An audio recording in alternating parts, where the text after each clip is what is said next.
Hello, and welcome to A Minute for the Bible. The Bible is a huge book. In fact, it's a huge library of books. Therefore, it can be difficult to know where to start when it comes to understanding what the faith is all about. Romans 5 through 8 gives a great starting point for the simple facts of living the Christian life.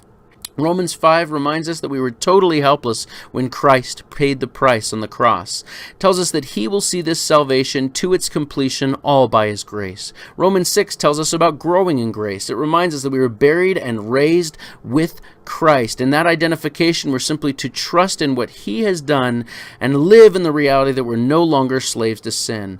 Romans 7 outlines the unfortunate consequences of attempting to live by the law or live in keeping the law. It tells us about the constant failure, the constant frustration, leading to the final despair. "O wretched man that I am." But Romans 7 begins with the great news. Therefore, there is now no condemnation for those who are in Christ Jesus. It tells us about the real freedom of life in the Spirit and resting in God's amazing resources.